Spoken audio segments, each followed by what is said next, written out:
Live. This is TJRS, the John Ross Show. I am with my fellow Twitch leftist, my fellow Twitch streamer, and former mod, Vightingale.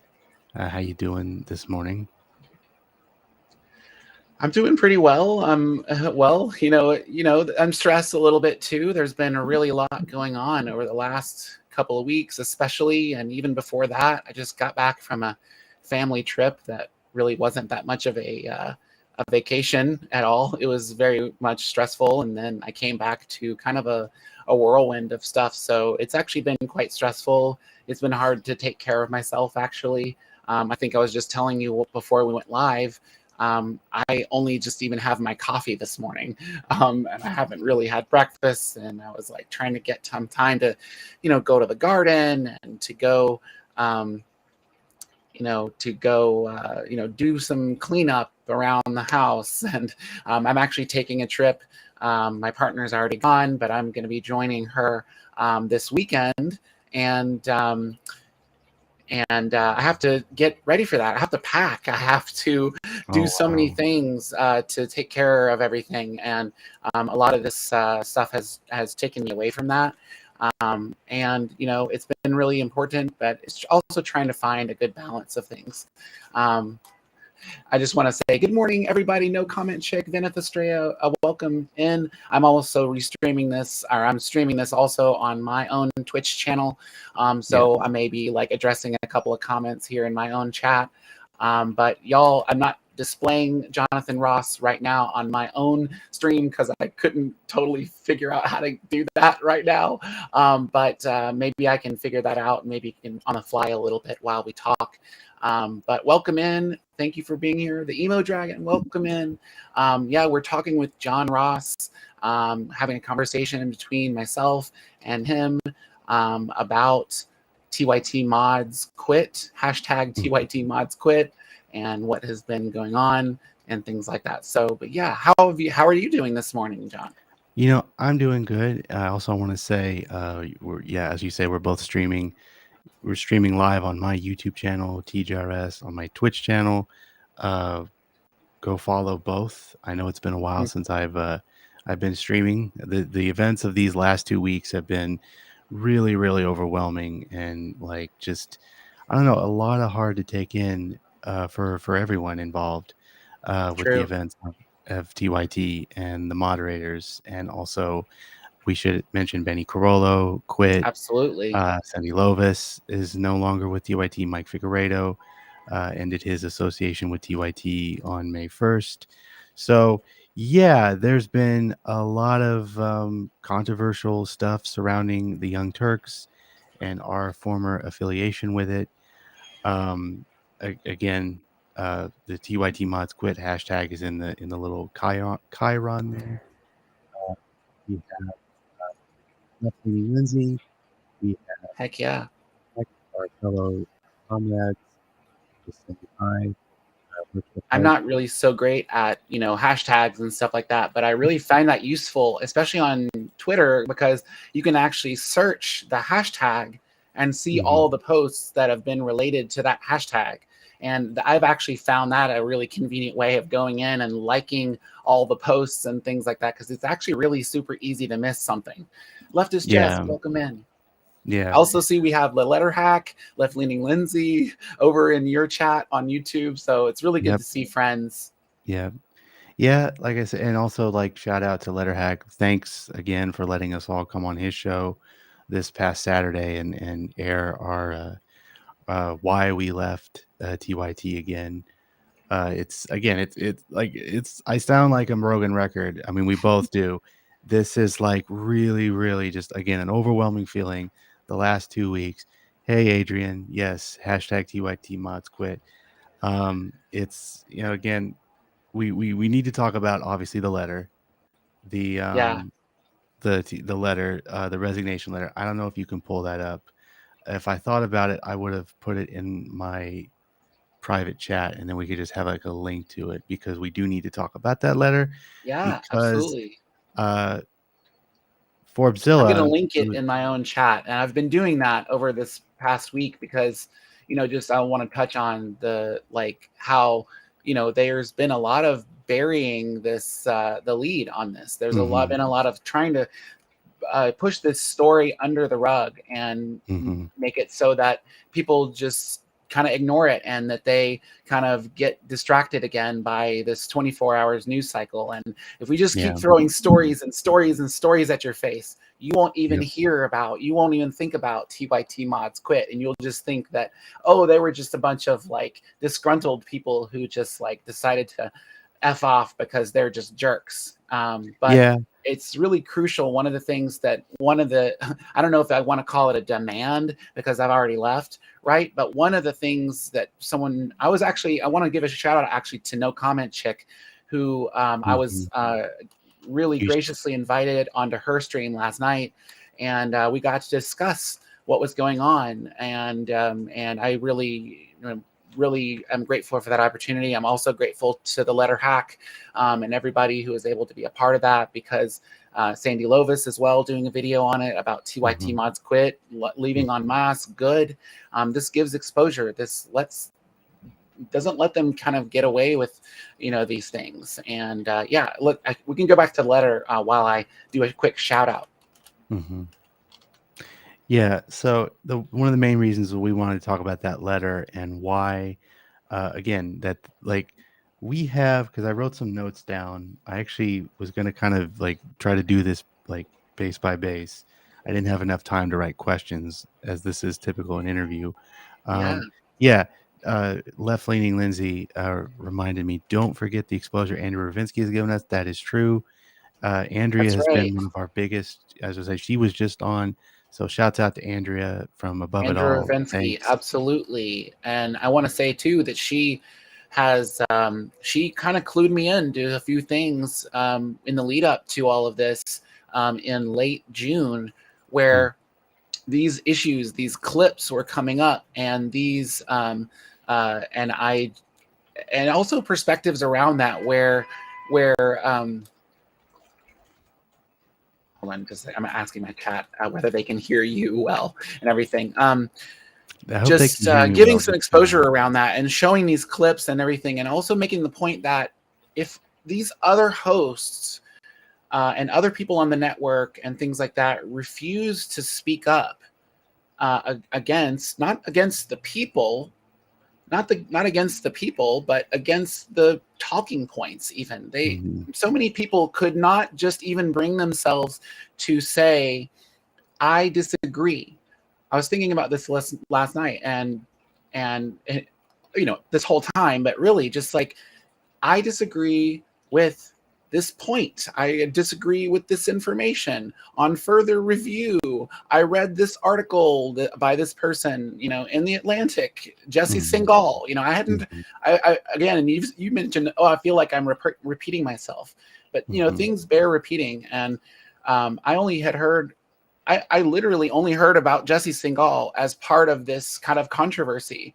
But just barely scratching the surface, and the things I've learned from, Benny Carollo and just reading the article myself and things like that, it becomes very, very clear that that person is very transphobic. And I think it's really, really terrible for someone who is a journalism professor and who's had an over 20-year career in journalism, and for someone who went to Wharton School, and was a lawyer and, and also had so much media experience, that they could possibly look at information like this and not call it transphobic. And, I'm coming from a lens of, I am a trans person, I'm a trans woman, I'm a non-binary person. So I'm kind of clued into a little bit of this, a little more than some people. But you don't have to be trans to know these kinds of things. And if you're a critical thinker, if you are looking at this stuff, then, you should know better. You should know better to do that than just to repeat that out of hand. And I heard somewhere that a poll said, and this thing, and most people think this. Well, you don't know what most people think. All you know is what a poll said.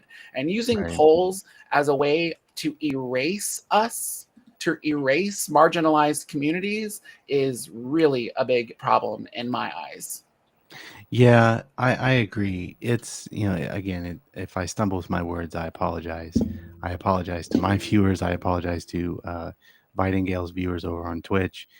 Um, this has been, again, a really weird 2 weeks for everyone involved at TYT. Everyone involved and associated with TYT on the outside, I should say, that is not Cenk, Uyghur, Anna Kasparian, Brett Ehrlich, John Idarola, who have, again, not really, came to our defense in a very heavy way. I think it's really, uh, shall we say, inappropriate for them to just, as we say, sweep this, as you say in the beginning, sweep this under the rug. How, John Idarola seemed to make an effort in the beginning, and it just didn't really make a difference. His thing of like, this is just thoughts and prayers. We support trans people, and this is, again, it's just not good. And Yeah, I mean, I don't want to discount what John said. I really don't want to. I feel like people think that we are being mean. I think people think that we're being mean to John. I think people think that we're being mean to these other hosts by saying like you're not saying enough, and by saying but it's feedback. It's feedback from your community. I want to give credit to John Idarola because he was, when all this was really rolling out, Monday morning, he came out and he made a statement. He said, I support trans rights. I support gender affirming care. I support trans people being able to participate in sports. I support, all of these things.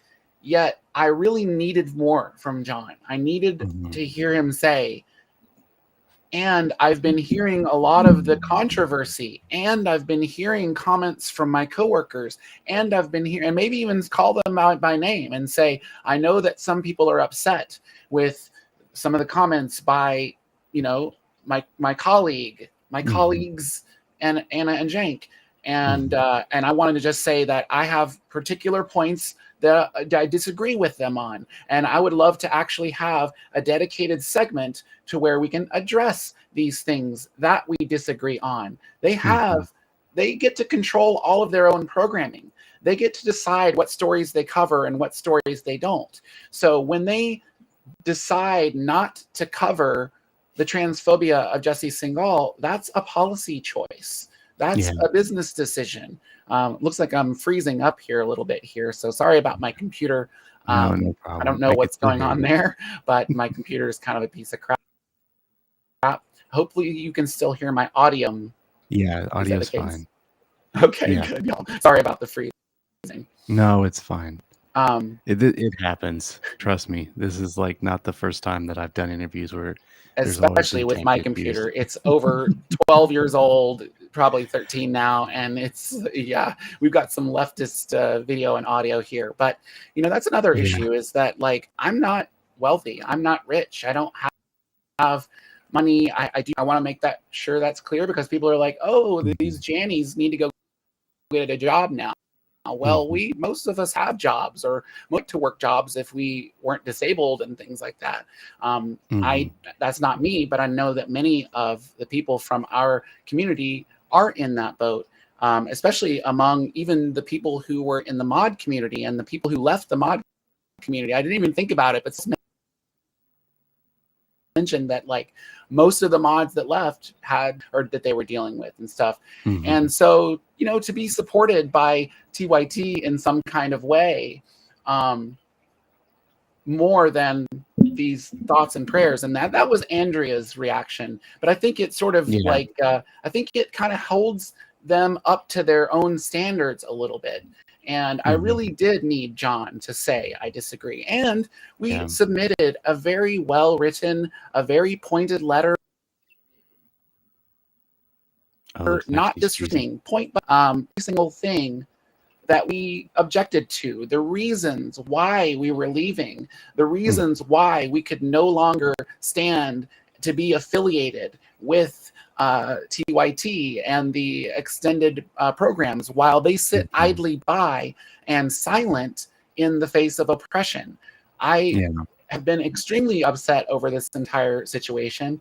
I said on Monday, I did a stream about it on my own stream and talked about how much TYT merch I have. And I commented last night on a tweet of someone replying and saying, like, imagine if I wore my TYT merch or my Dragon Squad. You know, a lot of people probably don't know what these are, but if I wore my TYT hoodie, for instance, that has the big TYT logo on it and stuff like that, out to, for instance, a trans or like, you know, queer event and stuff, I would feel anxious. I would feel a little ashamed. I would feel like someone else is going to call me out and say, why are you wearing that shit? You know, those are friggin' TERFs, right? And stuff. Yeah. And I don't like to use that word TERFs because TERF stands for trans exclusionary radical feminist. But I actually like to reframe it and say trans exclusionary is not remotely feminist. So I don't really like the word TERF because it's like, it kind of calls about turf war and like there's all these, you know, language is really important and the words we use are really important. So, you know, hesitate to say TERFs and stuff like that. But a lot of people are saying that. So how could I wear my TYT hoodie to like a queer event and not like offend all of the people around me? And, you know, kind of going back to something that also gave me a lot of courage and gave me a lot of thought about this. So like Andrea's video came out on, I think, Thursday, the 29th of June or something like that. And or Friday, something like that. And I tweeted out on Saturday and said, if this is the propaganda parroting that is occurring during Pride Month, it was still Pride Month at that time. It was still during June. It was still Pride Month. If this is the kind of propaganda parroting is going on right now during Pride Month, I shudder to think what is happening in July and going forward. And we're seeing it. We're seeing the consequences of that.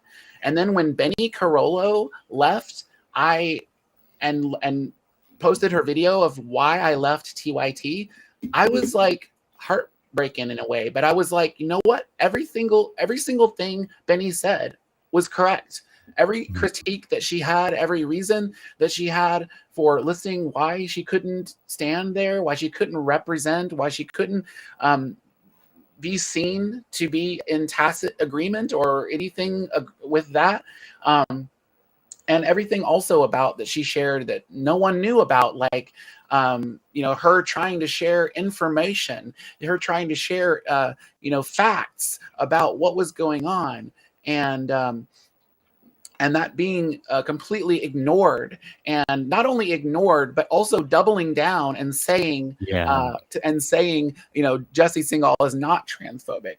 It was funny too, in a way. Like there was a day where it was on Wednesday, I think. It was right after Benny had left, and I had written, I rated in and I said, silence is violence, because I saw that they weren't covering this. They weren't talking about. I pinned that tweet. I actually tweeted that out as a hashtag and put trans. Yeah, thank you for doing that. And the people who clipped that, thank you, because that was an important moment. And I'm terrible at technology and things like that, but it was so interesting. I had rated in and I had highlighted my message. I said, silence is violence, trans rights are human rights, all these kinds of things. And it was so funny because it wasn't until the end of, or like near the end of the hour 2, it was the second or whatever, third social break of hour 2. Yeah. It was like what, 4:40 my time, and something like that.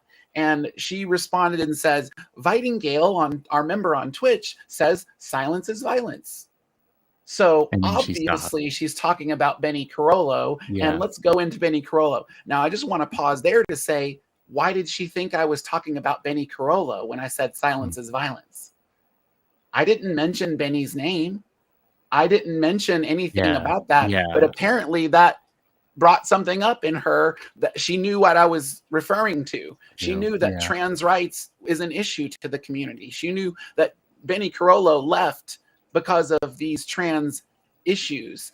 And it was interesting and really telling that was the response. Then in her response, I don't know if everyone knows this, in her response, she misgendered Benny. Very briefly, I want to give her credit for quickly correcting herself and moving forward. But that also is a little telling. Mhm. to say the least.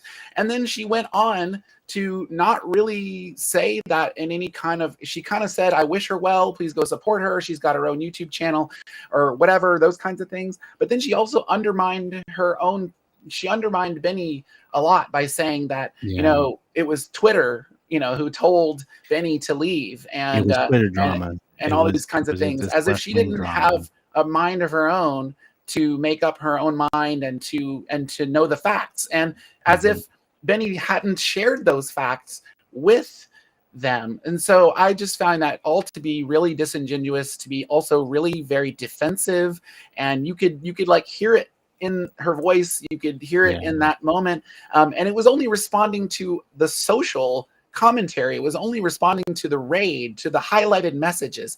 I feel like, I don't want to give myself too much credit, but if I hadn't sent those messages, if I hadn't rated, would they ever have addressed it? And even while we're doing this collective action of over 10 moderators now who've signed on to this letter with these grievances, they just doubled down. They continue to bury the story. I call it kind of burying the lead, because they've this should tried be to a sweep lead it under the story. rug. They've tried to sweep it under the rug. Like I said, they have not really acknowledged the fact of how this has grown.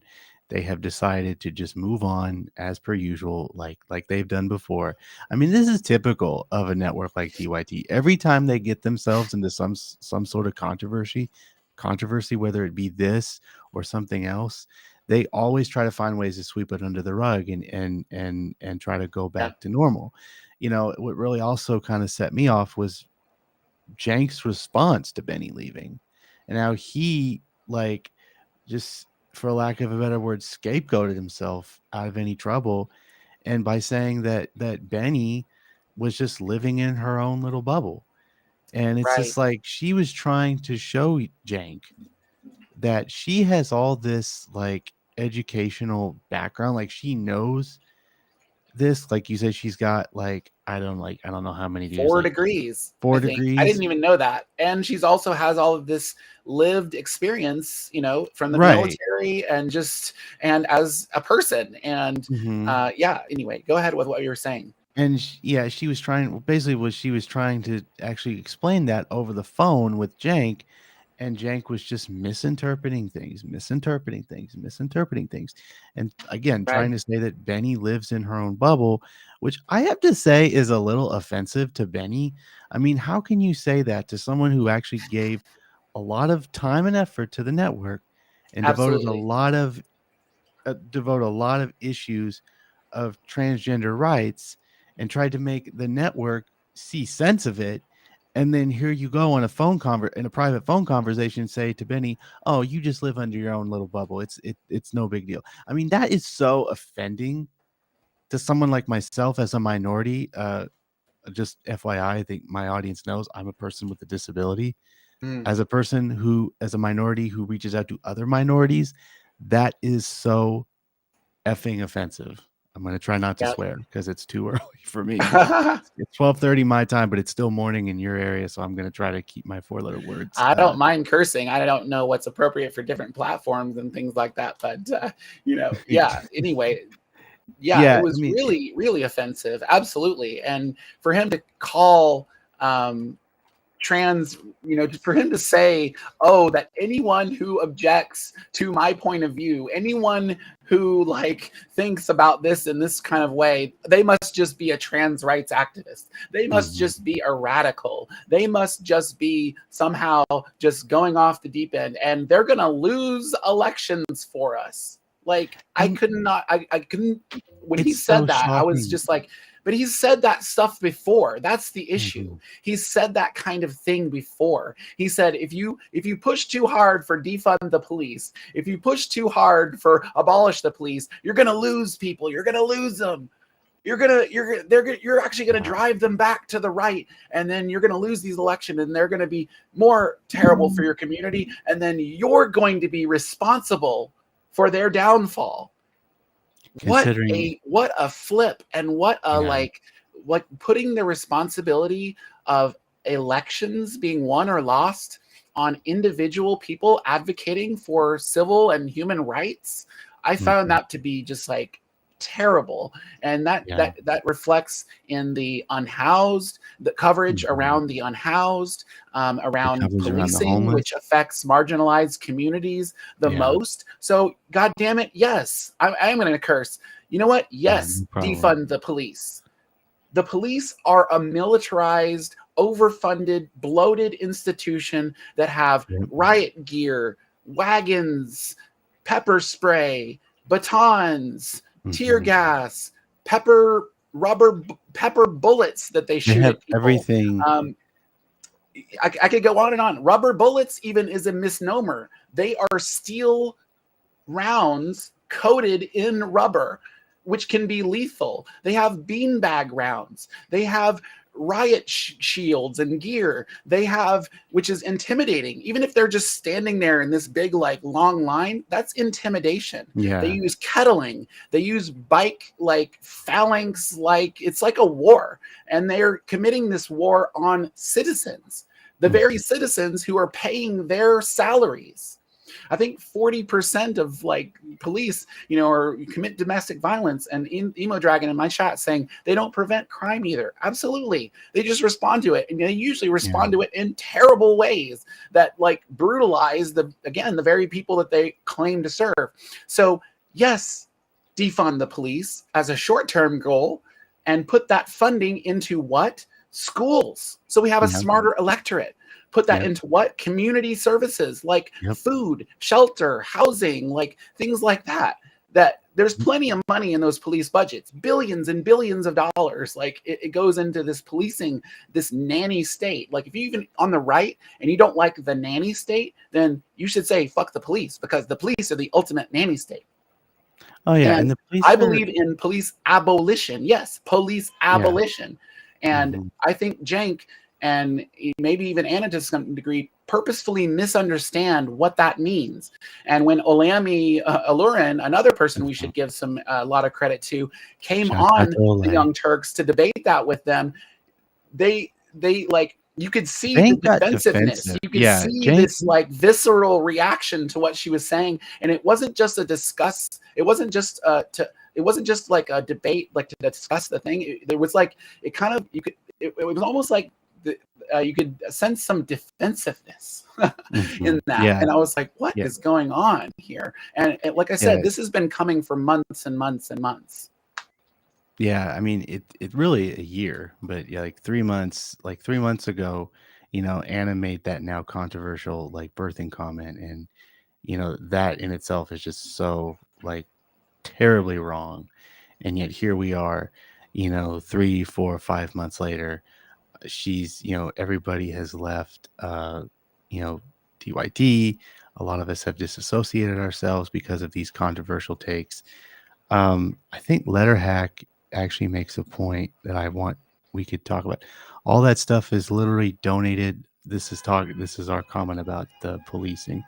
All that stuff is literally donated by the cops, by the military, which is a result of inflated military spending budgets. Absolutely. And the cops receiving training from ex-military fresh from combat in the Middle East. As a result, train cops to treat citizens as insurgents or enemy combatives, for sure. And they also have the one thing I've noticed, that the cops have most police departments have really like strong connections to conservative political like, what do you call, PACs, like groups, whatever you want to call it, like conservative political groups.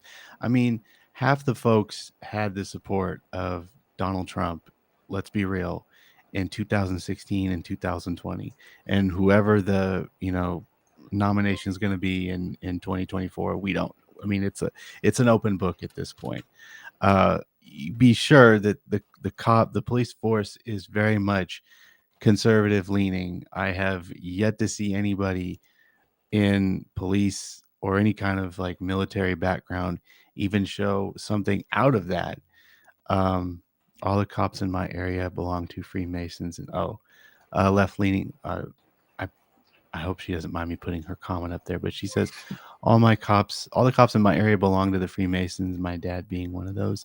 I honestly have to say I've heard of Freemasons, but I'm I'm not aware of them. Like I don't know much about them, to be honest. But Vightingale is are you do you know? Yeah, sorry about the noise here because I just want to No, no say, like, problem. we've just been rated by Benny.gay.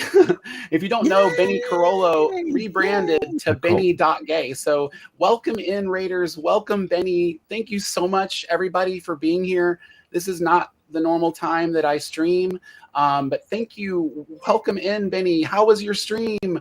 I was able to kind of jump in there today a little bit earlier, and but couldn't really be there for a really long time. But thank you so much for rating in, and everybody who just followed. Thank you so much. I really appreciate If I you. had I a really appreciate you also chatting and everybody. I'm not as able to be as responsive to chat right now because we're kind of in a conversation with Jonathan Ross.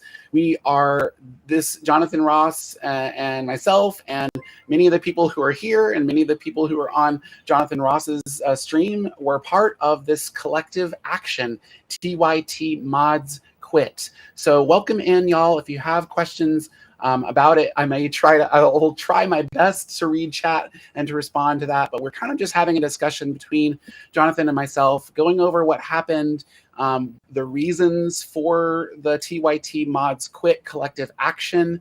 Mhm. I read the full letter of the collective action, really laying out all of our grievances to the TYT network on Monday. So you could go check out that VOD if you want to read, what we had to say about that. The Google document. Actually, think I still have that ready. So please, y'all, read the Google document about the TYT Mods Quit movement. Please read all of the various reasons that we had for taking the steps that we did. This was not easy for us to do. This was No, it not an wasn't. easy move at Yeah, all. A lot of us, most of us, including myself, put in a lot of energy, a lot of time, a lot of love, a lot of social skills, a lot of copywriting. hmm They're still we using put a lot of commands that I wrote, actually, interestingly yeah. enough, though they've deleted some of them, which is kind of funny too, or made them like mod only. Yesterday, I actually think I'm banned from YouTube chat. Now, that's something that may be Really? rectified. I don't know what's going to go on with that, but I noticed that none of my comments were visible in the live chat when I refreshed, which is usually an indicator that you're being hidden and things like that. And so, yeah, they unceremoniously banned Forbezilla, the person who Yeah. did the super chat presenting our document to Mhm. TYT and the community. Rose Jackson copywriting is when you write copy, like when someone posts something on social media and all the Mhm. text and everything that's included in there, including emojis, all that stuff, that's copy. Mhm. So you're a writer. It's kind of like thinking about the writer's strike, for instance. This is writing. This is work, right? Left of the box. Thank you for following. And thank you for following everybody too who's recently followed. I haven't been able to give everyone a shout out and to a personal thank you to all the new followers and to Benny for rating in, but it really, really, thank you so much for those followers. I'm a tiny little channel. My channel is mostly about music, but I've always Yeah. said from the I'm a beginning that my channel is a safety space, a sharing mhm. space, a support space, a solidarity space, and a celebration space for 2S LGBTQIA and activists. So thank you all for being here. Yes, and shout out to Left of the Box, Sandy Lovas, who put out Who followed me on Sandy's in my Twitter. chat right now. Yeah. Thank you for putting out that TYT Mods Quit en Yeah. masse That was video. actually really Good. great. Like I love that That you was said great. good. That Because was you know really what? I think it's if good I too. I'm gonna may let you talk. yeah, if I may, to the left of the box to Sandy. I watched that video the night it came out, and I cannot say that that's probably one of the best things I've ever seen on left YouTube.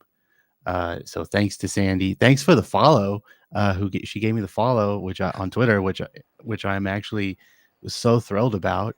I hope I get the follow on Blue Sky next because I'm also, if you could see my Chiron down there, I'm on Blue Sky.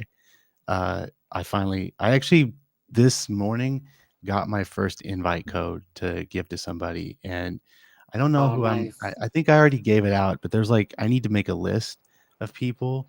that are good faith people that I feel like need to have, because I will also like feel like as leftists we don't have a kind of space to call our own. Like if you look at say right-wing media, like go back to the early, like I would say late 80s, and there's like starting with talk radio and then like cable news and then YouTube, like conservative, like whatever you want to call it, right wing, neoconservative, like that is all dominated by the space, those spaces.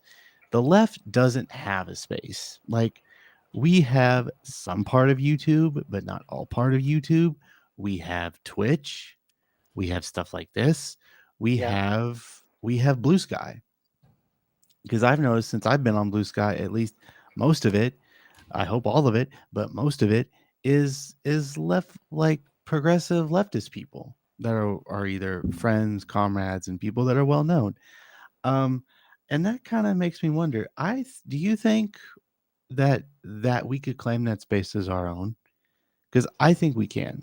Like I we would should love just to keep see that. that. And it's interesting. Speaking of like Amazon, I mean Twitch is owned by Mhm. Amazon, Yeah, and Google yeah, is part of Google owns YouTube and is part of the Alphabet alphabet. organization and everything. And so even with these leftist content creators, and there's a lot of them now, I appreciate that. I feel like there's a place for some of these TYT refugees in a way to kind of go, because and that is nice. I have found a lot of leftist streamers that I feel comfortable being around now a little bit in their spaces, Mm. because I've TYT has become a hostile environment in a way. And Yeah, again, just kind of going back to Benny, and I hope maybe he's still here, and I understand you have to probably do some past like post stream stuff and things like that. But I yeah. just want to really again thank Benny Carollo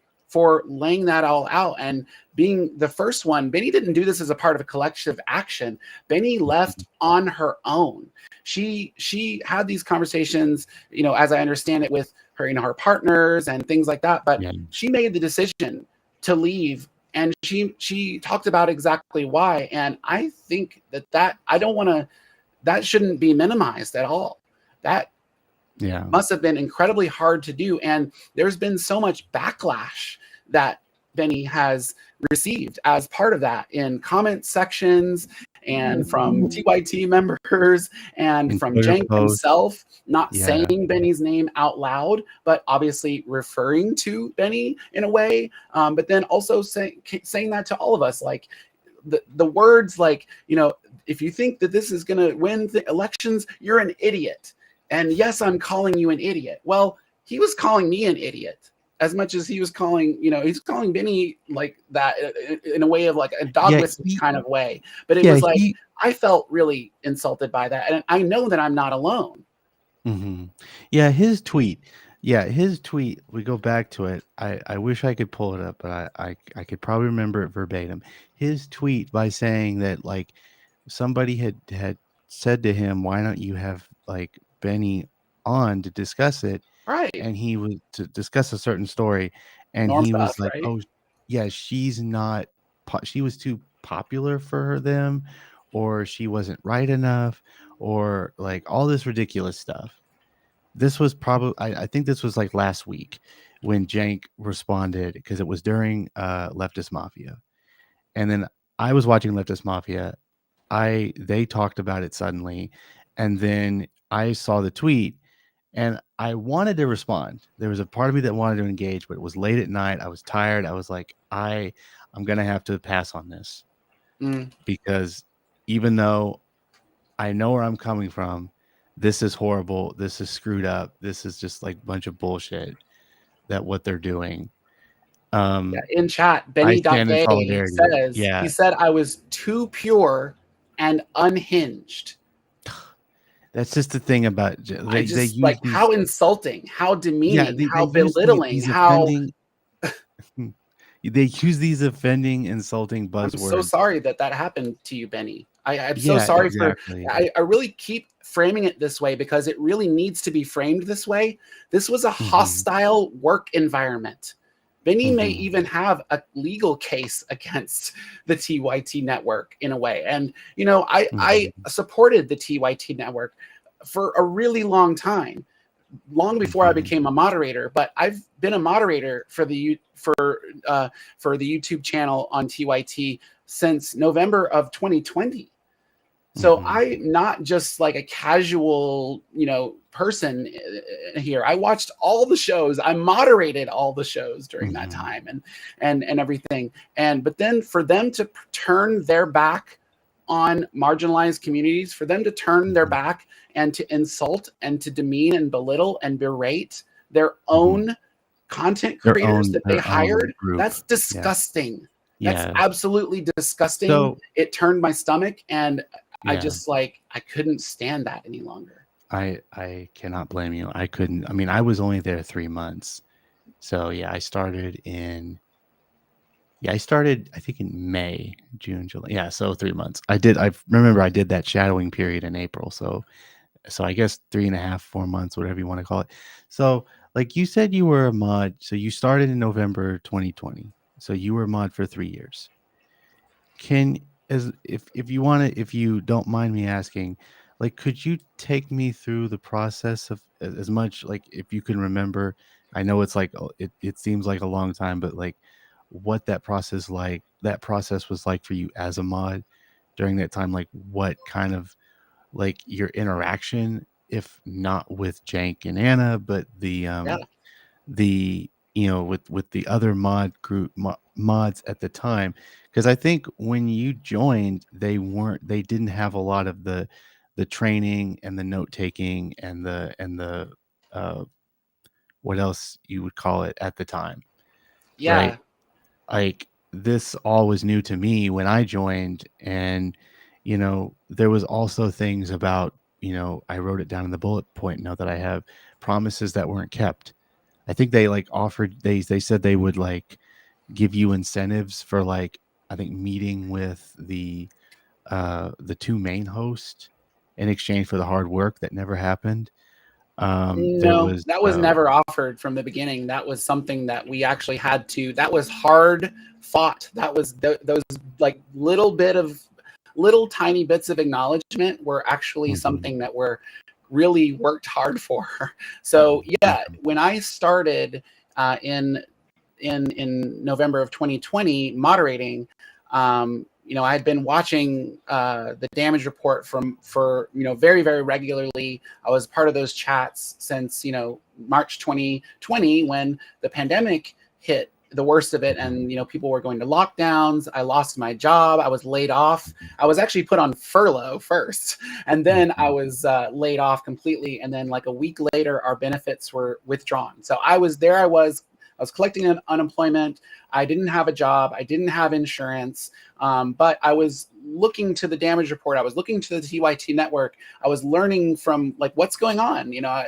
Damage report was covering statistics around around COVID and like everything to kind of, we wanted to keep each other safe, keep each other sane, all these kinds of things. So social interaction, and especially at that time, was incredibly important. And people's mhm. interaction in chat was their way of connecting to others. But TYT chats on all channels were absolutely toxic. They were overrun with, I will call them trolls, because they Mhm, were spreading as much bigotry and fascist rhetoric, racial slurs, mhm. transphobic slurs, Oh, every definitely. kind of thing that you can imagine. Their logos in themselves would be like Nazi symbols and like all these kinds of Yeah. things. So that's what everyone had to deal with. That's Mhm, what everyone had to deal with in chat before there was any moderation. And I didn't ever want to be too hard on TYT at the time, but I kind of thought this. I was like, why isn't TYT moderating their own chat? mhm. Why doesn't TYT have a moderator that is someone who's on staff? Why Right. aren't there producers moderating? Why aren't Yeah. the interns moderating? But I accepted it as it was kind of at the time, and I saw a blue wrench finally one day in a TYT chat, and I said, "Oh my goodness, there's a moderator here, hello." Yeah. And actually it was the name of someone that I recognized from the TYT network. And I said, "Oh my gosh, you're a Shiro, like, who, hello. And could I be a moderator too? Because I've been here for a long time and I've been a part of the community, and I want to help keep this place safe. I want to keep this place, free You of want to keep it bigotry, free. and Yeah. allow conversations to happen, to allow us to actually connect and advocate for ourselves." And that was what started that entire journey.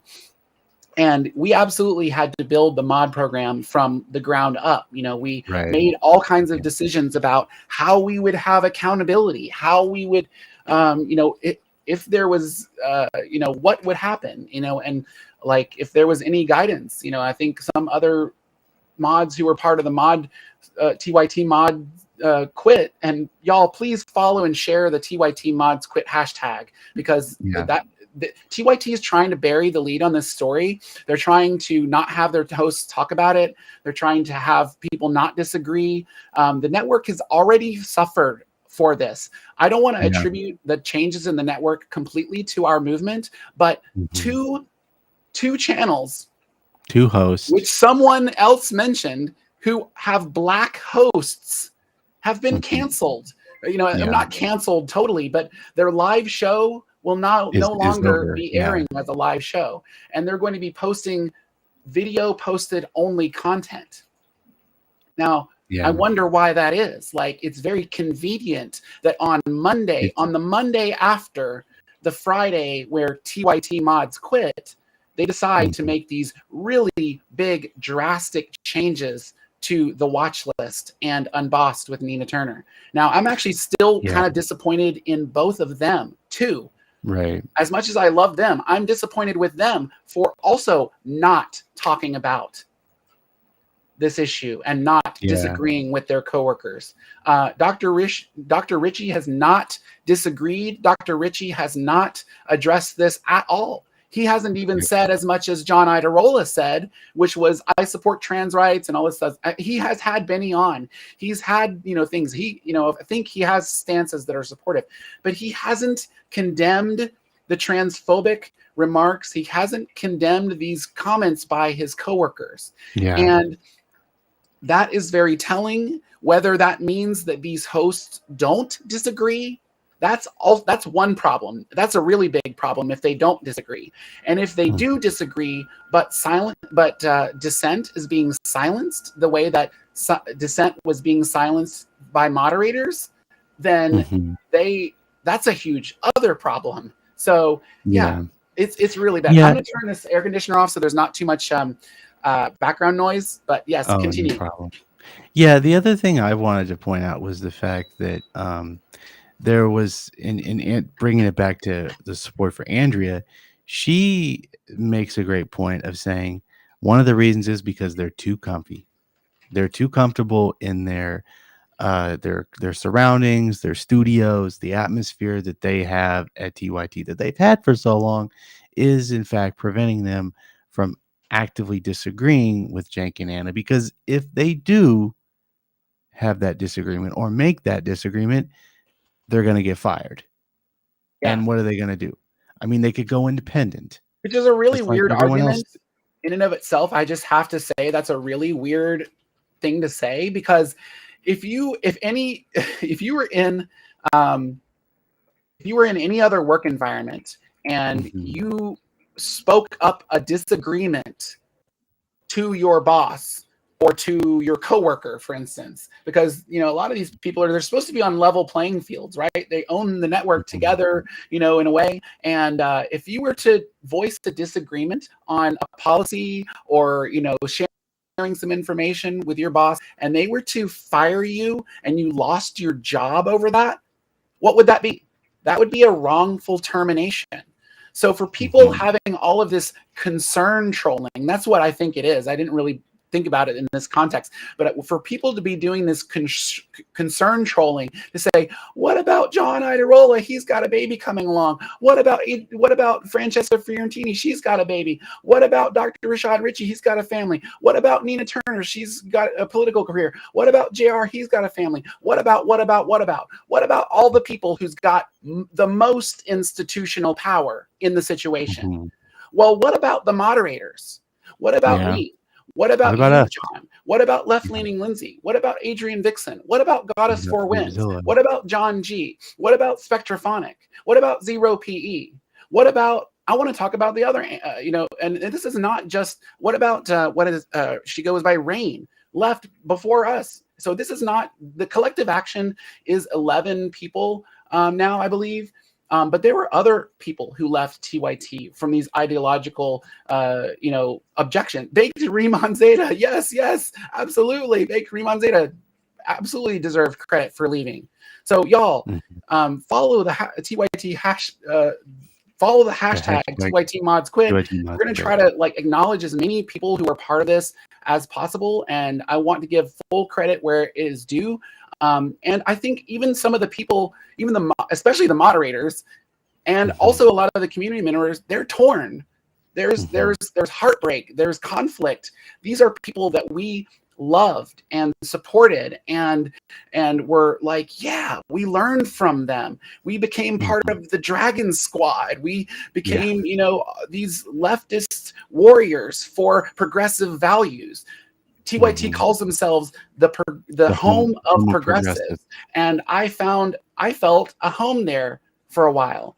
And I found friends. I made relationships, all these things, and found, in my eyes, advocates.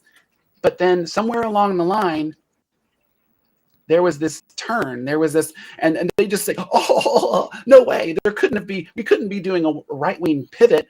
Well, yeah, if you're the frog in the pot of water, you might not be able to see your own right-wing pivot, but it's happening. It wasn't a pivot. It was like a slow, it was like that meme of the off ramp or whatever, or something like that, where I don't know if that really fits, but it's like, yeah, maybe it was gradual, but you're turning away from progressivism. You're turning away from the left. You're turning toward the center, and turning toward the center means you're turning toward the right. You're conceding points to the right. And I think something also that Benny.Gay had said, and by the way, also, I did not give a super full shout out to Benny.Gay. I'm going to do that right now. But shout out to Benny.Gay. And she also framed this in what was I thinking about? They are doing almost more harm in a way by giving the stamp of approval on transphobia from a network that claims to be on the left. That and actually, someone sent me another video. I think it was Rose Jackson in my own chat sent me a video, and it was someone covering the comments of Cenk, and they seem to be like a rightist, right? Because they're saying, oh, look, Cenk is actually daring to disagree with their own audience, and they're hemorrhaging viewers, and that actually, they made the argument that lends more credibility to Cenk, because he's willing to lose those viewers and to do those things. But that's not the way I see it at all. I think they are trying to do audience capture. They're trying to appeal to this wider audience. They're trying to get more clicks, more money, more super chats, and they welcome disagreement and things like that. But you cannot disagree on human rights. I'm sorry. Right. Yeah, it's definitely, it's just like a pivot. They're just trying to make more revenue by, as you say, moving towards the right. They're trying to be able to kind of make themselves more popular by doing this transphobic pivot, this pivot of bigotry in general. I mean, and the other thing I tried to make point on our appearance with Letterhack on Saturday night was that the folks that are blinded by their fanship of TYT. Now, what do I mean by this? What do I mean by this? I'm talking about people who are just diehard fans. I'm not talking about all of a sudden fanboys that have come into Ana Kasparian's Twitter or whatnot and attacking Andrea and attacking a lot of other people that are being part of the TYT, the hashtag TYT mods quit, I would say activism group. Speaking of activism, if we're activists in Cenk and Ana's words, then we should wear that like a badge of honor. Absolutely. You know what I mean? Yes. Like we should just wear it like a badge of honor and just say, look, here we are. We're actually doing the activism, the grassroots activism that they themselves used to champion like Absolutely. 15, 16 years ago. Probably even longer than that. But the thing back to what I was just starting to say was this blinding of fanship and friendship, right? Ben Burgess, I'm just going to throw him under the bus. I don't care if he sees us or not. Ben Burgess, who is friends with Ana, made a give them an argument video, basically in his words, venting his frustration at the people that were angry at Ana because of her transphobia. And he just like made a whole like thread of tweets, and I couldn't even read the whole thing. I could just stop at the first one, and I just couldn't resist. I couldn't not stay silent. This was actually me making up for the Cenk tweet. Was I could not stay silent by seeing this and saying to Ben, hey, you do not have a great take here. You are blinded in, like I say, blinding in your fanship. Your friendship with Ana is making you, Ben Burgess, see less common sense and or more. Sorry, let me rephrase that. I'm stumbling over my words. Is making him not see common sense by seeing that TYT and Ana have been transphobic in their stance. Absolutely. And so it's these friendships that are a problem. And, maybe it's because we were kept at a distance for so long on some degree where we weren't actually, I wasn't friends with the hosts. I didn't get to actually meet with the hosts ever. There was like sometimes when again, this was after months and months and months of this mod program, even being built and things like that.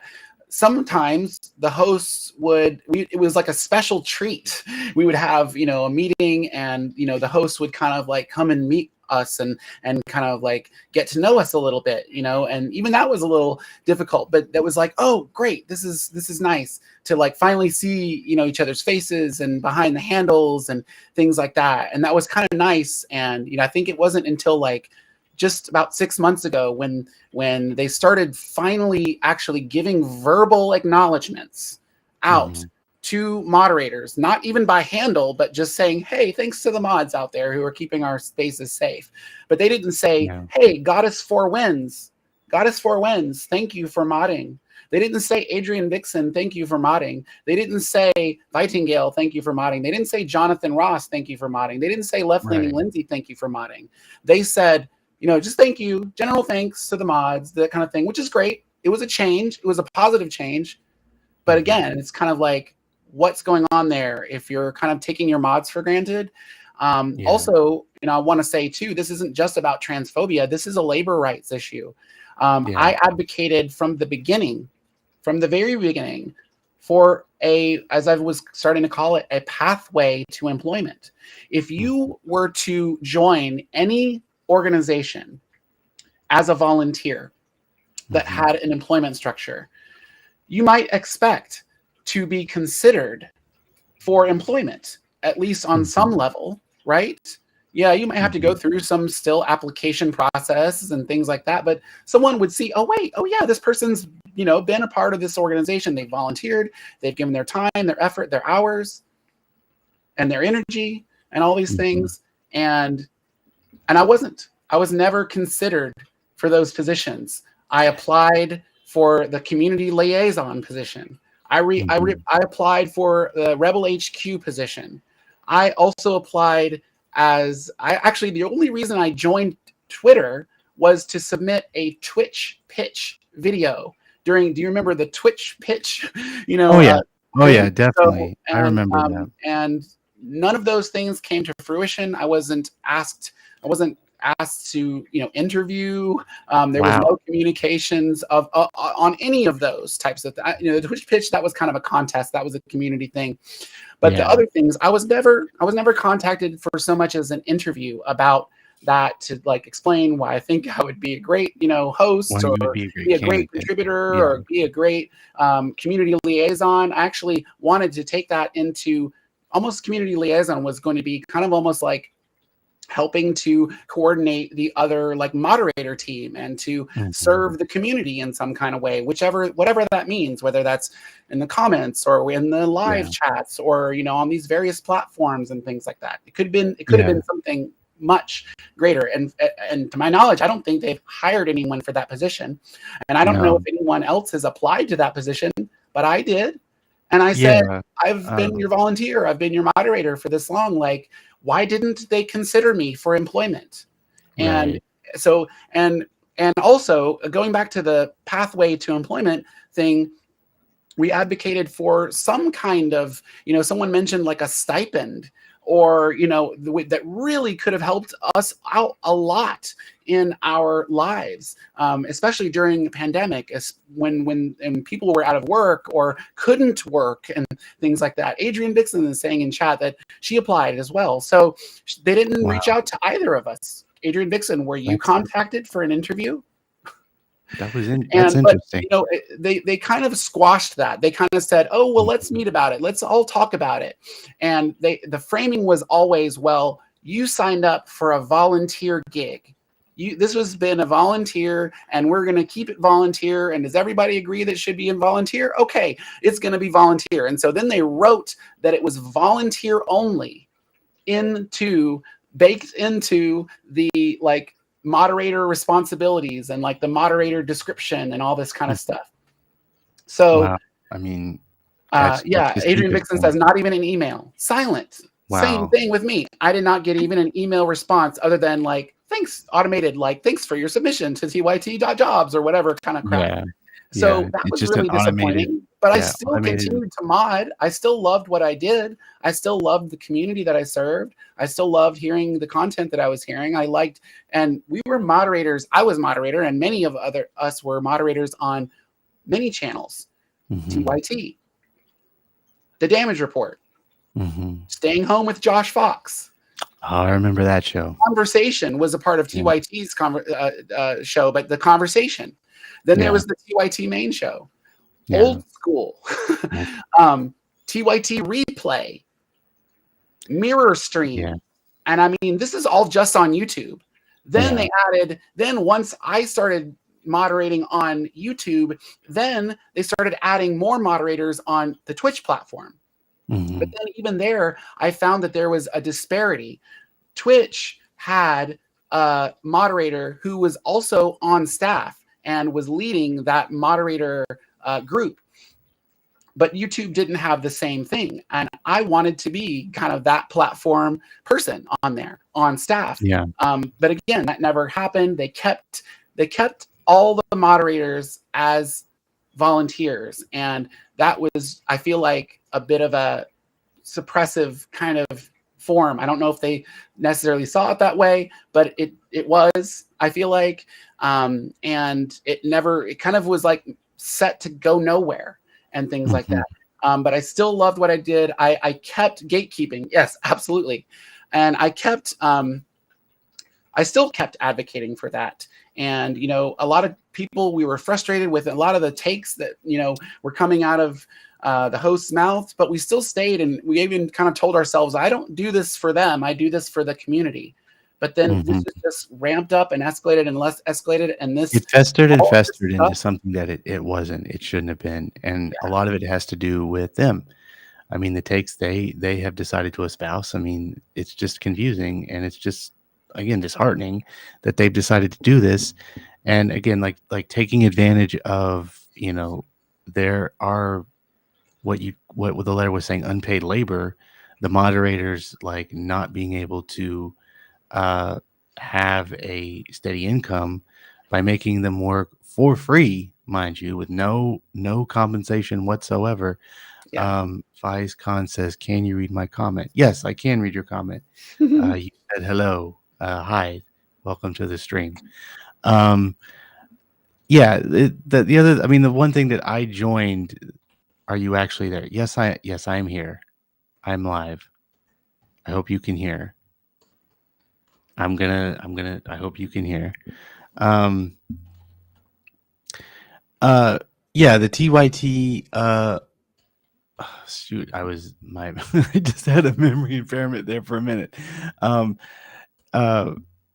It was, the fact that when I joined, 3 months ago, I was gonna say, yeah, it was 3 months. It was June, or no, it was May. It was May of this year when I joined. And, there was a lot of problems even back then, but, I wanted to be part of the mod group. I mean, I had initially planned to be part in 2021, and then things got kind of busy for me, and then I tried again the next year, and I got in, and it was good in the beginning, and then it started all this, and I just couldn't be a part of it. If Yes, Adrian, thank you for clarifying. She says, hello, FaizCon. This is a live conversation discussing the hashtag TYT mods quit, which Yeah, is just also on that thing, on your, when you joined, Mhm. you had been shadowing for a long time. You had applied, and there was, you kind of had to wait Yeah. for a while. I don't know if Yeah, you want to talk I about that waited. yourself, but I don't know if you really know too much about this. But the reason that you had to wait so long was because of that conversation, because of those meetings around whether this would be a compensated type of position. We were having these things around, the discussions around volunteer versus some sort of compensation, or some sort of, like I said, pathway to employment. And that was even the way I was like softballing that. For me to say pathway to employment, that was kind of like me trying to frame it in a progressive sphere of like, hey, you know how the progressive left likes to talk about immigration, that we should provide a pathway to citizenship, at the very least, some form of being able to seek refuge, some form of this. I would like a pathway to employment. And that's what all of these discussions were about before you joined. And it was not until they decided to solidify this as a no, this is a moderator position, or this is a volunteer position, and you know what you sign up for when you got into this, and if you don't like it, then you can leave, basically. They said, oh, it's a volunteer. Well, you can leave anytime you like. But also that framing is a little offensive too, because I just have to interrupt you do you for a that, minute. when you join someone as I'm sorry to interrupt you, but when you join someone as a moderator, when you do what I did, I was part of the community and then joining as a moderator, that's an investment. To kind of bring it maybe around to an economic terms, that's an investment in that progressive group. That's an investment in, of time and everything. And so to say, oh, well, you can just step away and leave anytime that this doesn't work out for you, is really a little bit flippant, a little bit dismissive. And it's also just kind of like, it ignores also the need that a lot of these people had to serve the community. And I felt also like if I were to step away, and especially because there weren't very many mods, there was like a bare bones skeleton crew, that we just built a little by little and by little. And so I was modding, all the shows, multiple streams all day long, spending countless hours on this. And someone asked in a different discussion about this, did you ever log how many hours you worked for TYT? And I should have. I didn't, but I should have, because it was a lot. If I got paid back pay for all of the work and time that I put into that, like, just imagine, like, it's absolutely ridiculous. And for them to just kind of say, well, it's volunteer, you can come or go and whatever, as long as whatever you want to. Nobody's making you stay, and things like that. I just thought that was pretty disingenuous, and it was pretty dismissive of moderators who were saying, I'm actually struggling right now. I'm trying to find a job. I lost my job. I need support. I've got healthcare issues. I'm suffering right now. So and TYT wasn't there for us. when we were Yeah. suffering. It's just like, and they were kind of saying, well, we don't want to encourage people. We don't want to make people, we don't want people to join for the wrong reasons. We don't want people to join, because they think that they'll be incentivized by money. Well, why the hell not? I mean, they have a lot you of want it. to offer a little bit of like moolah to like have these Yeah, I people mean, they serve have the a lot of it. community I as mean, faithless, they get faithful, like thing, like do that. yeah, they have.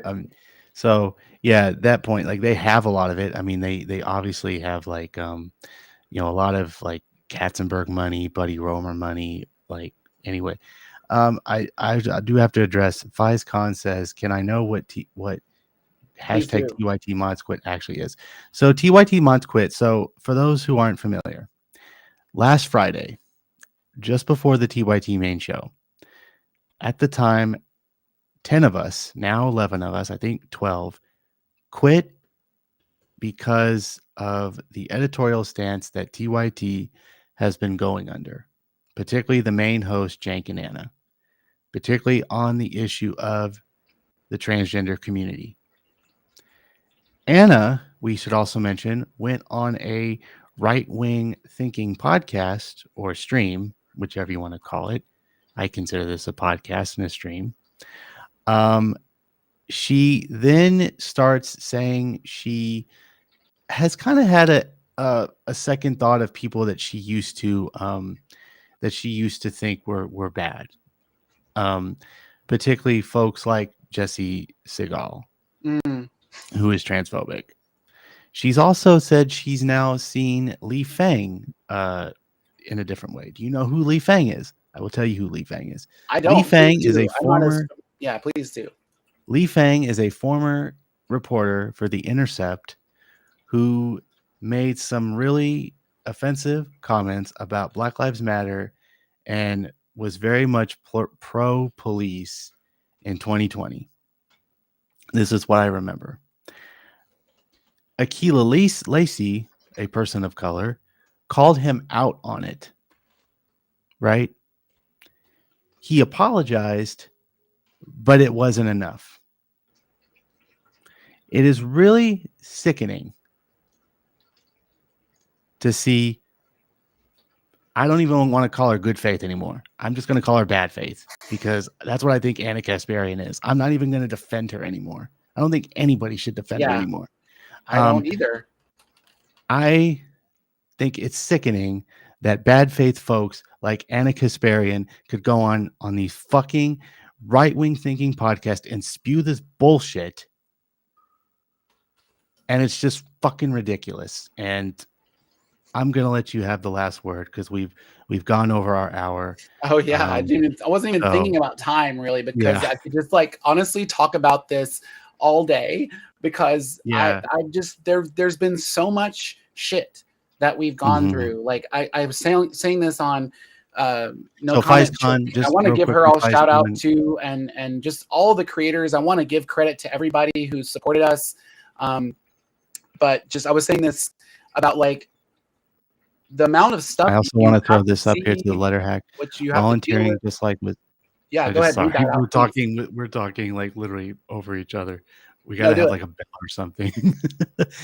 Letterhack says volunteering, just like with unpaid internships, it's up to businesses or organizations to recognize it's time to when it's time to create new jobs. That's our collective struggle. More jobs, more workers' rights, compensation, higher minimum wage, sick leave. I agree, Letterhack. I most certainly agree. As someone who has been in internships and as someone who has been in that. Why isn't this hiding? Why is it doing this thing? Okay, I must have clicked on it too much. Like as someone who has been in the interim like arena, like I've done political work, unpaid internships. There are reasons for it, obviously, but I think in our case, with the way that we were not being treated like fairly, I know there's probably a much better word to use than that. Yeah, we weren't really taken seriously. We were not taken seriously as moderators, as people of TYT. We were just like kind of like swept under the floor as what TYT is doing now. It's really disheartening. It's disgraceful. It's disgusting. It's just really wrong of them. And again, I cannot thank all the fellow leftist uh, podcaster, like our community that has supported us through this this hashtag TYT mods quit, and support from them, and getting us their like their advocacy. So Andrea Ravinsky from Above It All, Matt, obviously Letterhack, Zach and Gavin from the Vanguard. I will throw Mike in there from Humanist Report. Because he did do several videos regarding Benny's departure and how his I'm blanking out, just disheartening of Anna's anti-trans comments. Who else? God, I'm blanking out. We help me out here. We I'm should trying to both know. remember how everyone. Yeah, Sandy Lovas. Sandy Left Lovis. the There Box, we go. Sandy as well. The Letter Hack. And Letter Hack. also Dan. I want to say to Dan the Internet, Dan from the Dan, Internet yes, too, exactly. who actually brought Sandy Lovis on his Power Report the other day and like discuss what was going on, and her and I don't know if Sandy uses they them pronouns anymore. I think she said recently on that she uses she her. That she uses she her now for various reasons and stuff. Yes, Benjamin Dixon and the Like It or Not show. They recently talked about like what's going on with TYT as sort of the video, and they mentioned his the mod. video was so great. I want to give a shout out to Ben Dixon. So Olayemi Olorin as well, who there was like, she brought up these issues of, she went on, this is another thing. This was months and months ago. She went on to have that prison abolition video. And it's like, they got personally like triggered by even the thought, even the suggestion that we should have a police abolition movement, when Cenk and Ana should know. Cenk and Ana should know by now what prison abolition really means. And for them to be so hostile to her during that interview, and then for the drama that's played out between Ana and Olayemi has been absolutely disgraceful on a professional level. Olayemi had just kind of like said something like, tweeted like, "Is this you?" Because Ana had literally made the trans defensive argument like just a few weeks prior. She had said, "Oh, this is just a bullshit, right-wing talking point, and all they're trying to do is undermine, affirmative care and all these kinds of things." So she knows better, but for some reason, she then got this kind of brain worm in her head. And again, credit to Benny Carollo for even the term brain worms or whatever. But it's like, it's like they took this bit of brain worm bait, they ate it, they chewed it, they hooked right and sinker, and they're being pulled to the right. And they're also now internalizing these super weird talking points that are just based in bullshit. And I don't know. There's so much going on with it. There's like way too much stuff. There's like way too much stuff we could talk about if we had more than just an hour. But it's like kind of maybe we should just give the credit. It's like I already in my chat. Benny Carollo I think deserves like the world of credit too for actually being this 100%. One to step away. That was huge for me. That was really powerful and empowering. And the things that she said about her reasons for that, I was like, oh my God. I feel that so hard as a trans person. I feel that so hard as a non-binary person. I feel that so hard as an activist and an advocate and like someone who believes in like facts and things, right?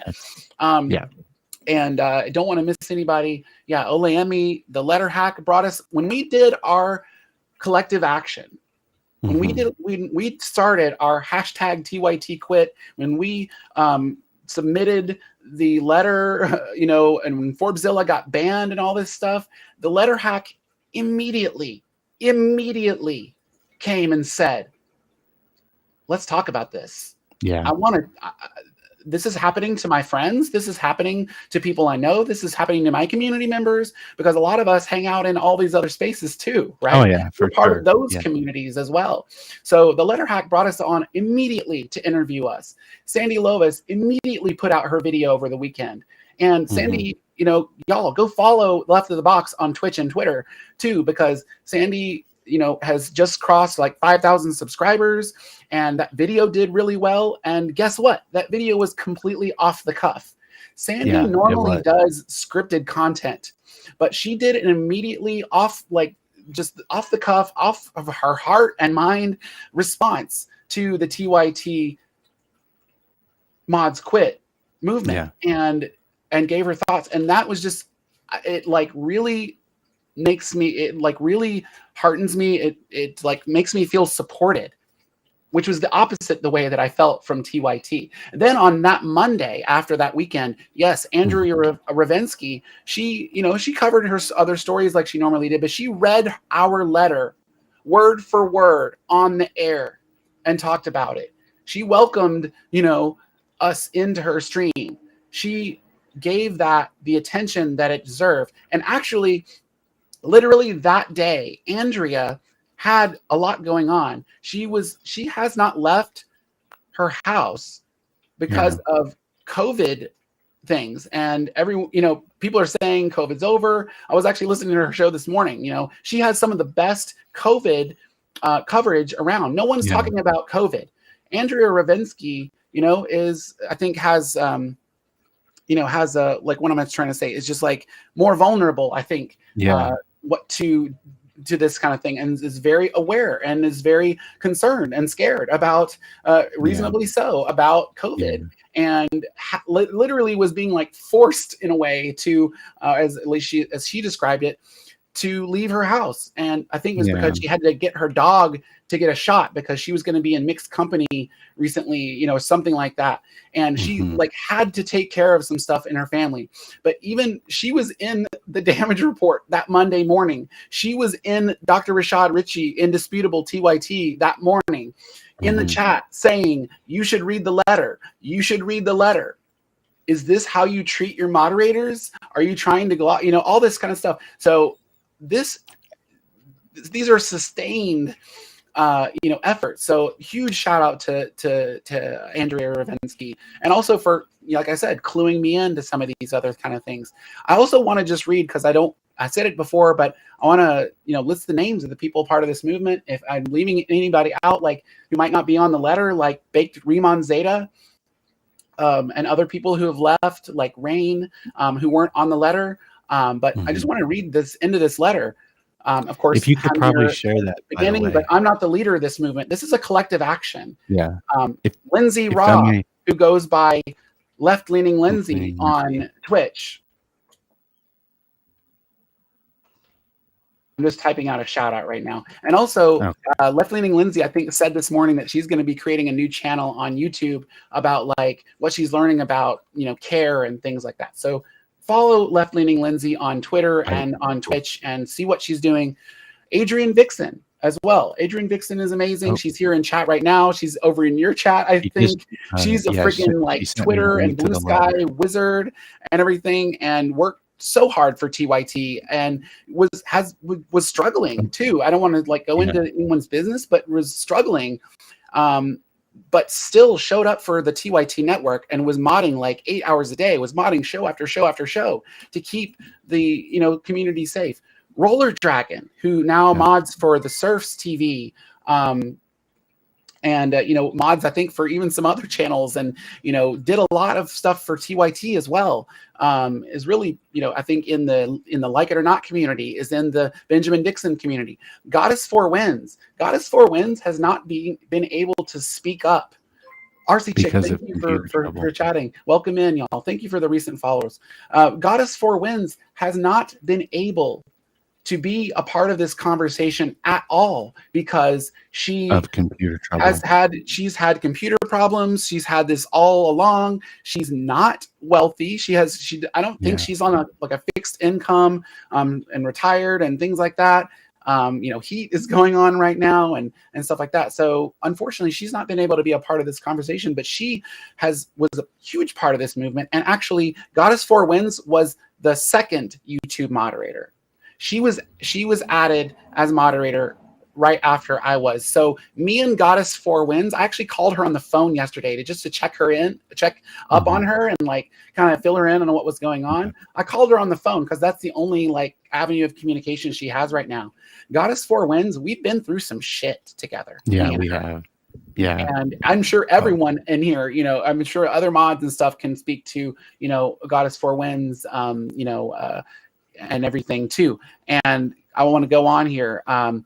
Forbeszilla is like so freaking brave, y'all. Yes. Forbeszilla was like, she was the one who initially drafted the letter, and other people have you got to go, Emo Dragon, and take care. Let's see. Forbeszilla drafted the letter, and you know, other people had input, other people added to it. I wanted to add and edit and things of my own, but it was like on Friday. This was like, and we didn't want the weekend to pass. We didn't want the 24-hour news cycle. We didn't want we knew, or actually, I think Adrian said this, like, in 2 days of Saturday and Sunday, there's going to be so much shit that happened over the weekend that they're going to just fill that news stories. They're going to fill segment after segment with all of that stuff. So we need to act swiftly, and we need to act now. And I said to myself, and I said to others, like, maybe I'm being too lib. I'm holding progress. We need to just post this. We needed to just submit this letter as it is, because it's great. It's perfect. It lays out maybe not all of our, because we could go on and on, but many of our really crucial reasons for taking this collective action. So I definitely want to give a shout out to Forbeszilla. She's amazing. Go follow her on Twitter. She was the one who posted the $10. She spent $10 of her own money to send this super chat. She got immediately banned, not comment removed, not a timeout, which you can do even on a super chat. She got banned by the Young Turks channel, not by anyone else, by the Young Turks channel. Whoever was behind that computer that day banned her immediately and silenced dissent. They've refused to do anything. So Forbeszilla is badass. She's even like she's been so courageous, much more than myself, but I've been inspired and I've been really like heartened by that. I also, let's see here. Zero PE. Now, I don't know Zero PE as well as I would have liked, but Zero PE I've seen in moderating and like joining, and I think in various streams, like in members we're all various now, areas, and you know, everything I've seen from them, it's like, yeah, they, you know, they're awesome. Similar, John Ross is you. Ross, it's me. You know, I'm right here. You deserve all the credit too. You're there, and you're bringing awareness to this. So thank you for that. And you know, I'm just getting to know you too. Like you're a new friend, but like from what I know about you and discussions with you, it's like, you see, you're on my level. You are representing these progressive values with me, and I really do appreciate that. I do have to. One thing is because I'm a minority. I just have to make that case again and again. I'm a minority as a person with a disability, as a person who is autistic.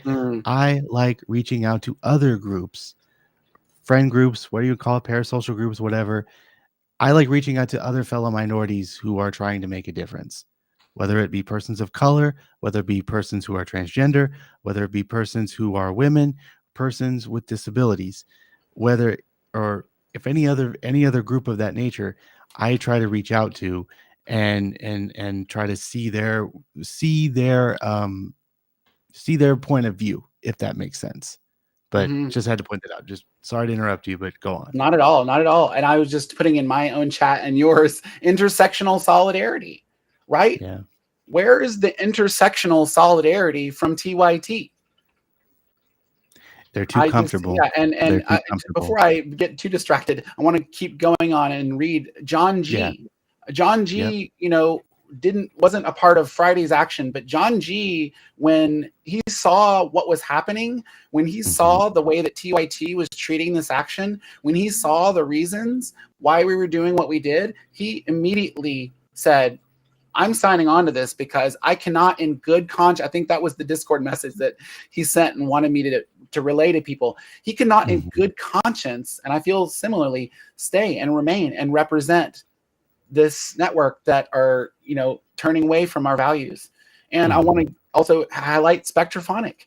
Spectrophonic streams on Twitch, and is new, but is a DJ, awesome, but has like moderated it on YouTube as well, and these are all super amazing people, and these are resources. These are people who have skills, technical skills, social skills, interpersonal skills, and de-escalation skills, like, right? Because when someone comes in hot with like some really weird take or whatever, and you can like jump in there and like offer them a point of to say like, well, did you ever think about this? Or even just to say, hey, I appreciate your discussion, but can you like not use all caps, or can you not insult the people you're talking to, or could you not use like racist, ableist, transphobic, bigoted, other statements like while you're doing that? And that takes a lot.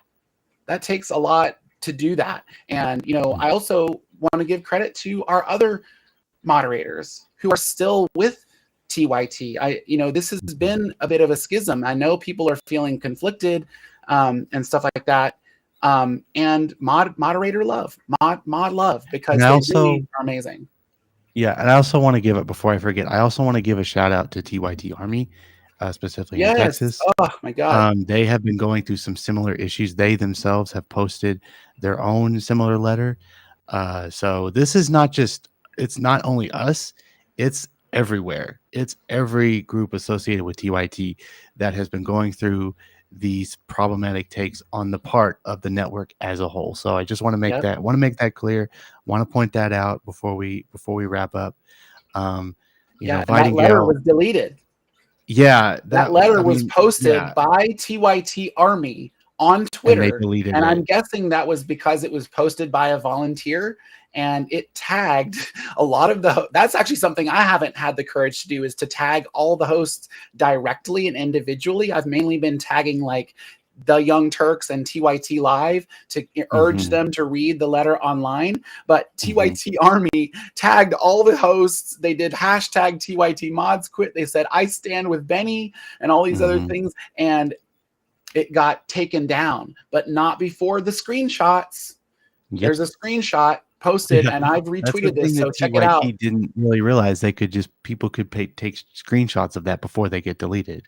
So it's around forever. Speaking of screenshots, and I don't know if Emo Dragon is still here, but on Wednesday during Happy Half Hour this movement had happened over a weekend, right? Kind of a thing.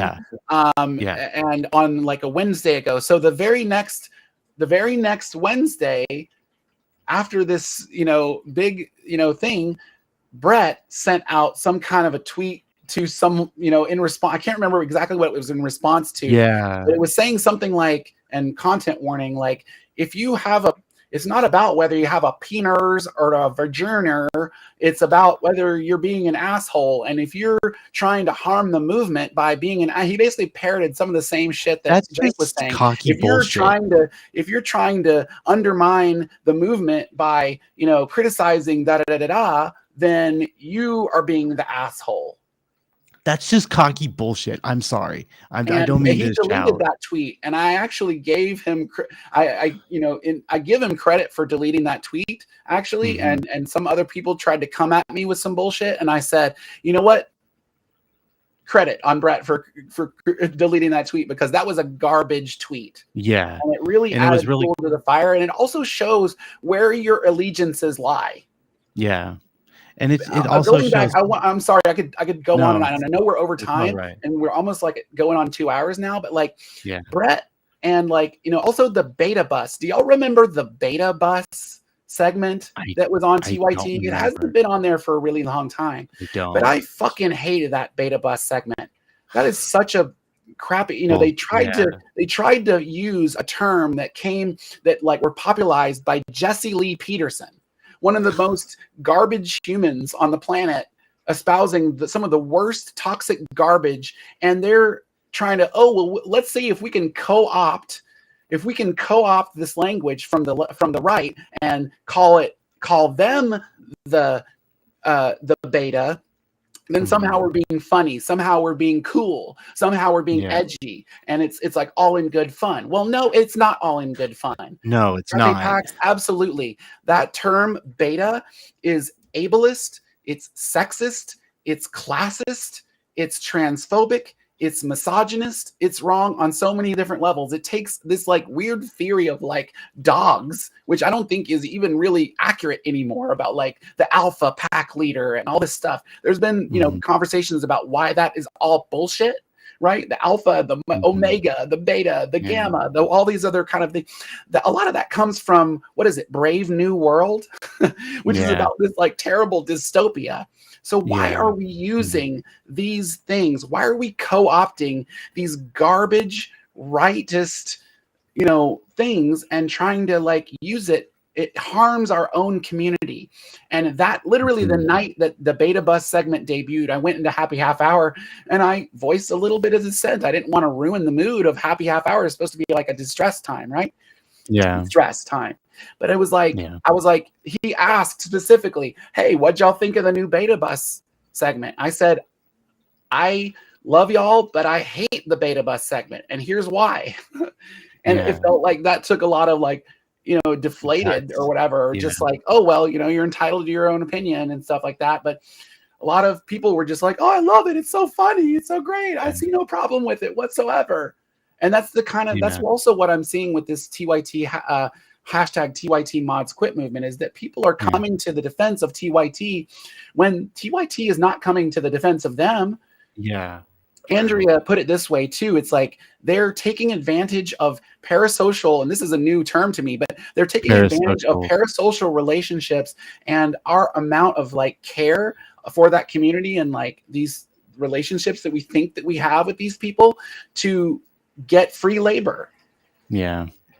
So and I get, don't know. and get I follows again, and get adulation. Please speak. I've been gone on and on. No, it's fine. We do have to wrap up, but they get follows, they get adulation, they get like their name out there, they get propped up, like they get hyped up, you know, and it's really just sickening for me, and I know for you as well, for everybody that's part of this movement, to see that, you know, a lot of folks just don't seem to, you know, they don't seem to see common sense, and it's just wrong. And I think that's the important, I think going forward, like the future plan of our movement, that's going to be a big like building block to see that part, that parasocial part, get broken down, and our movement saying, hey, these people aren't your friends. They barely even know you. They just know you as somebody who gives to get you and don't want to get to know you more. Yeah. We were always held at like, a bit of like arm's length. Yeah. From hosts, from people in positions of power. We had one person that we liaison, and I'm not going to name any names or anything. I don't want to like do that. I don't want to. No, we've named people, already. We had one liaison. Yeah, right. The people in power, the people with the most power in the situation, they're the names we need to be listing. Yeah. But the one liaison that we had, it was kind of, someone mentioned the word gatekeeping earlier. It was kind of like we were gatekept from any further higher level interaction.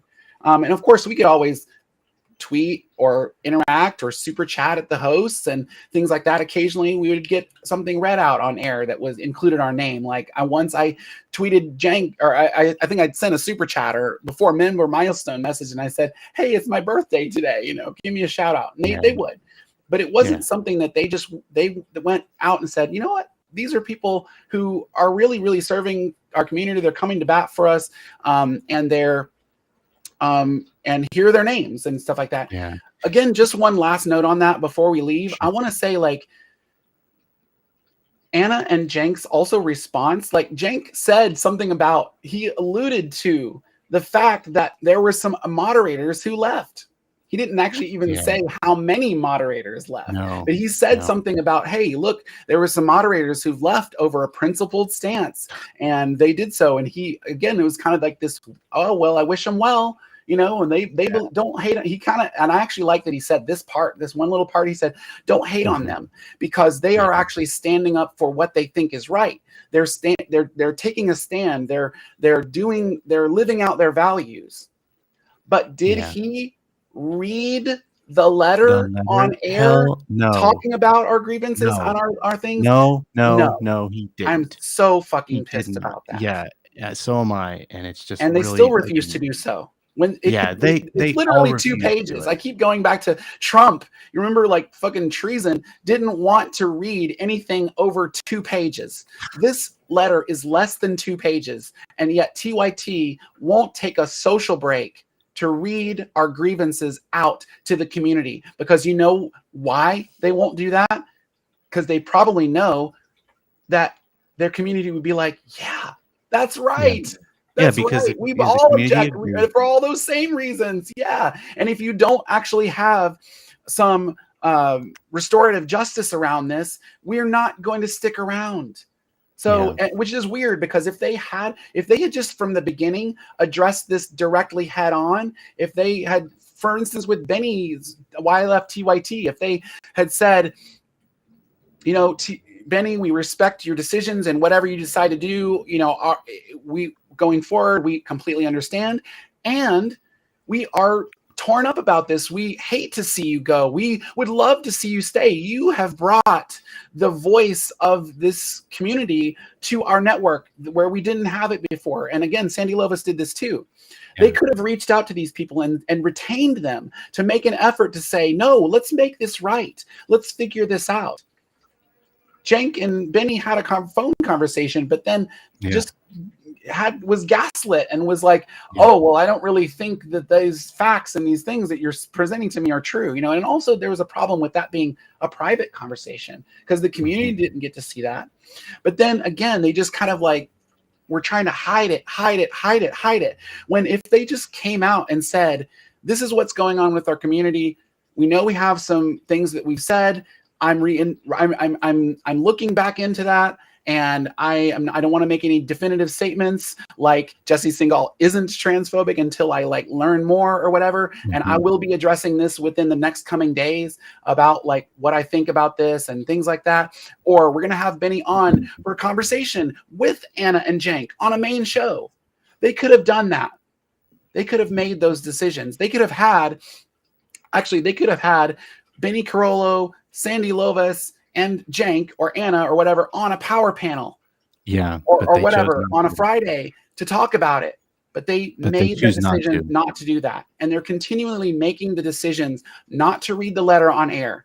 John Iderola will not read the letter on air. I sent him a super chat begging him. I said, if you hold me in any regard, he knows who I am. He knows I was the first moderator. He knows the long time history that I've had with the network. He did not read that letter on air and still hasn't. Same with Dr. Rashad Ritchie. I went in there and sent him a super chat. I said, please read this letter on air. He did not do that. I sent my member milestone message to Francesca Fiorentini on the Bituation Room on Tuesday, begging her to read the letter. She didn't read the letter. She did, however, she was the only person so far, other than Adrian Lawrence, who's been disagreeing on Twitter, that yes, I do disagree, and specifically with Ana and Cenk. She didn't go into detail, but those words, those 2 words, I disagree, have been more. She's shown more backbone by saying those 2 words than any other host on the network has said. And then with John, with JR's The Watch List, and with Nina Turner's Unbossed, they kind of went dark. They posted this video, and they posted like a little post, like a YouTube post with some text describing like why they were doing what they did. And they gave every single explanation in the world except by the way, more than 10 of our moderators have left, and we no longer have any moderators to moderate live chat. That's why we're going to posted video content only. 2 Black-led hosted shows. And yet, even since then, they have refused to read our letter, refused to disagree with Ana and Cenk, refused to come to bat for us. And so I am asking, that is my number one ask. I'm not even demanding it. That's my number one pleading, begging ask, is that they read that letter online. So if you're still a part of the TYT community, if you've left the TYT community, everyone who's hearing this, please share and follow the hashtag TYT mods quit. If you're still in those chat spaces, now be careful, because people on Twitch are being banned. People on YouTube are being banned by the Young Turks channel for voicing this kind of dissent. So be careful, but and call attention to the TYT mods quit. If you have the money, even the $2 super chat, just say, read the TYT hashtag mods quit letter on air, or something simple to that. Bring their attention to the demands of the community, that they be heard. Because what are we? We are the community. Cenk has always said from the beginning, you are TYT. And I've always parroted that. I've always given, when someone sent a shout out, or when someone sent a super chat or a member milestone message or gained a membership, I said, thank you for being a member. Thank you for sending that super chat. Thank you for sending that super sticker. And when the hosts would read those people out on air, I would always tag them in chat and say, shout out, you got a shout out. That was kind of like a chat culture thing, but I loved it because it really showed that we were part of the community. You are TYT, but that's no longer true. They're no longer taking that feedback from their community, and that needs to drastically change. And yes, I have absolutely withdrawn. I have unsubscribed to every TYT channel that I can since then, and I actually still need to unsubscribe from the breakdown. I withdrew my membership on through TYT. my whole entire Twitter yesterday and unfollowed everybody. Yeah, I made sure to like double check, triple check, so make sure that I wasn't followed by anybody that's like main host associated with TYT. Right. So, actually, a community member of mine had to reach out to me in a whisper and say, hey, you still have TYT listed as one of your recommended streamers on your Twitch channel. And so when people go to your channel, they're still seeing Ana right now or whatever. And so I had to go change that, right? This divesting from TYT is not easy, but I feel like that's literally at this point, that's the only thing that will make them hear and see sense right now. Because, there's an economic model. Carpe Pax said something about, money, it's a hell of a drug kind of a thing. Yes. And Cenk is a capitalist and still claims he's to be very a pro-capitalist. So he has always been pro-capitalist from day one. Language. So, I mean, where else do you think they're going to get that money, that Katzenberg money and Buddy Romer money, who's like a conservative politician that they got like a couple of years ago? So I did want to bring this up finally, the resignation letter. I don't know if you can see it on your end, but I actually pulled it up on my end. I do see that. Yeah. Okay. So since TYT will not do this, and we have been, like you said, begging them to literally do this for like almost a week now. I know that you've probably done this months before, but if you would do not mind, could you please read this letter to kind of wrap this up? To read it? Yes. Absolutely. Or would you like me to read it? It's kind of hard to see on your screen. So what I'm going to do is actually click over and read it on my screen. And I think people on my end here will be able to see this. Hold on. I'm going to do some adjustments so that the window is like and visible. Just to be clear, like I'm going to post this letter in a description. I'm actually going to post it in private chat. I think Adrian already posted this in chat. Yeah, for me, so this needs to be read. I read this on Monday on my own stream. You can actually, if anybody wants to go, twitch.tv/Vightingale and watch my VODs are available. My VOD from Monday, I normally a music channel, but this was we're so steeped in this, and this movement is so important, and all of the response and non-responses and not reading the letter. I was like, I have to read this letter because no one else will, except Andrea Ravensky at the time, right? At that given time. So I would love to read this. Would you like me to read it or you?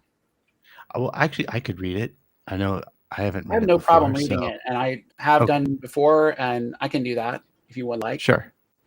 Yeah, so let's read this letter. I'll try not to editorialize because last time on Monday I was like kind of making comments between this. I'm just going to read this out as it is, as the text. I want to again give out to Forbezilla, who initially drafted this. I believe Adrian Dixon and Left Leaning Lindsay and Lindsay big edits on this respect. too. I'm not sure Yeah, actually for who all our else. friends, all our fellow Yeah, moderator friends who have been so in solidarity with, we're like a great friend group now, so that's like really awesome. yeah, So, yeah, if you may, so we could finally wrap this yeah. up. It's Let's do this. almost So, letter to TYT owners, staff, and volunteers. We are sorry to say that we're resigning from providing TYT with our unpaid labor. We had agreed to moderate for a strong progressive channel who had strong core values. Over the past year, hosts, mainly on the main show, have allowed their own core values to slip, making us question whether they even have those as values. Some specific ones include every action we take is to support our mission. We participate with a positive and productive attitude. We are inclusive. We lead by example. We participate in constructive communication. We check our ego at the door and we act with dignity. Those specific ones, by the way, were all from the TYT core values. right. Yes. Next paragraph here. Every action we take is to support our mission. The mission is to boldly pursue the truth, challenge the establishment, and drive positive change. We fail to see how bad-mouthing, insulting, and belittling the unhoused helps to drive any form of positive change or how it challenges the establishment. Corporate media and the wealthy look down on the unhoused, and Anna's anti-homeless rant is in direct support to that mission. Failure to provide, I think maybe it's antithesis to that mission or something like that, because Yes. yeah, it's absolutely not in line with those values. Failure to provide any ideas on how to help that don't include barbaric measures, only dogpiling onto the problems that the unhoused have across the nation by furthering negative stereotypes is the opposite of positive change for that community. We participate with a positive and productive attitude. Failure to learn from one another and having an understanding attitude is what leads to issues like Anna's recent transphobic remarks and her birthing person meltdown. She refused to learn from the immense pushback from the community and former fellow hosts such as Benny Carollo and Sandy Lovas. Those positive hosts who help others outside of those communities understand and gain more insight to leave the network punishes the audience by taking away that knowledge and life experience. I also want to give a shout out quickly to Mike Figueredo, who you, John Ross, Yes. recently Shout out to interviewed Mike. on your show, The Humanist Report. Mike was also a person who withdrew their contributorship from TYT once they saw what was going on, and they suffered greatly for it. They were demonetized on YouTube, which is a huge impact. But I'll keep on with this letter. We are inclusive. How can one be inclusive if they fail to learn from their mistakes, apologize for the lack of knowledge, and grow as a person? Anna clearly stated during an interview on another show, I'm uncomfortable talking with people outside of my race. That is the least inclusive statement I've heard. Core tenets of progressive politics, including fighting for the oppressed, especially when it's unpopular. We act based on values, not on what polls well. You can't erase us with polls. No, not at all. It's incredibly harmful to marginalized groups like non-binary folks not to be included in language that directly affects us. This is inherently regressive and exclusionary. We lead by example. While moderating, all of us have had to get chat under control over statements made by the hosts. This tends to happen on the main show more than on any other TYT live chat. The hosts make comments that are exclusive, sexist, racist, ableist, and transphobic. With TYT being such a large platform and having a far reach, these toxic statements and views are heard by the viewers who start to believe them. It continues to perpetuate harmful stereotypes and pushes the network to the right, not the left. We understand that not everyone will be in the same space, and we need to meet people where they're at. How can we meet someone who doesn't want us to meet them, but just wants to pull us toward them? This has been making the network exclusionary to fellow leftists and those who are dipping their toe into the progressive sphere. There is a worry about the main show hosts being stuck in their own echo chamber to the point that they can no longer lead by example. We participate in constructive, let me put this here. We participate in constructive communication. We work actively to spread mutual respect and to dampen aggression and distrust. We work outward and cohesively, not inward and divisively. We need diversity in our community and strive for it. I understand wanting to be an ally, but if you don't listen to those from the community you're trying to ally yourself with and try to understand why what you said was hurtful or wrong, that it's on them for refusing to participate in those conversations that need to happen to promote growth and help spread those core values. We check our ego at the door. There seems to be a serious ego problem with Cenk and Ana on the main show. Neither is able to check their ego and allow themselves to be wrong or even be able to confront the possibility of them being wrong. Within 3 months, Ana went from not having an issue with trans people to saying that they're uppity, that she has been in the media long enough that it is hard to believe that she just got swayed by someone else's talking points.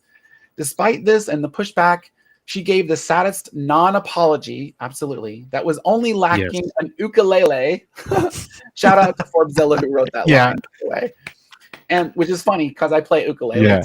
And placed blame on Twitter, saying that people pushed Benny to quit. Bullshit. None of us have seen anyone talking about Benny leaving or needing to leave due to transphobia. Ana is refusing to take responsibility for her own actions and statements. We act with dignity. Refusing to own up to your own actions, statements, and the shows you go on and topics you discuss is a lack of dignity.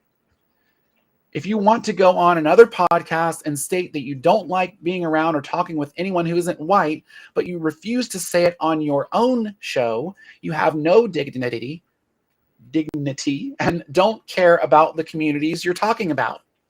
Thank you for your understanding, and we hope that this will help wake up either the hosts or the chat or the community, everyone, to these right-wing talking points and hatred that is currently being spewed on the main show. Sincerely, Vightingale, Lindsay Robb, Adrian Vixen, Roller Dragon, Goddess Four Winds, Forbezilla, Zero PE, John Ross, John G, and Spectrophonic, and also Baked Riemann Zeta, and also Rain before that, and others. There have been others who've also made a principled stand, and they're being ignored. So that's the end of the letter, and I know we need to wrap. We've gone 2 hours now when we went to do 1. So, John, I just want to thank you so much for having me on your show. Both your shows, I should say, because you're streaming on Twitch and same show, but it's on both. It's on both. Yeah, so follow TJRS, the John Ross Show on YouTube. Follow Jonathan Ross on Twitch. Please, y'all support our community. Yeetwood Mac, Adrian Vixen says. Yes, there are so many. And, and a lot of the people who remain are still wrestling over this. They empathize with what we're doing. So, y'all, keep the pressure up. Follow the hashtag TYT Mods Quit and support anyone who's part of it. Yes, very much so. Left-leaning Lindsay, thanks. Carlos Wild, thanks. I'm not even gonna let you go. Well, actually, I will have to let you go. So I'm just gonna end the stream now. Again, Vightingale, thank you for your time. I appreciate it. Again, TYT Mods Quit. The hashtag left is best. Rest in power, Michael Brooks. I will try to be back this Saturday for a gaming stream. I hope y'all could come to that. Vightingale, I hope you're able to attend as well. I hope to see you in the chat. With that, I think let me find my outro here. Let me see something. Where's my captions? Where's my design. Okay, here it is. With that, I will see you next time, maybe this Saturday. Peace. Awesome. Thank you so much again. Take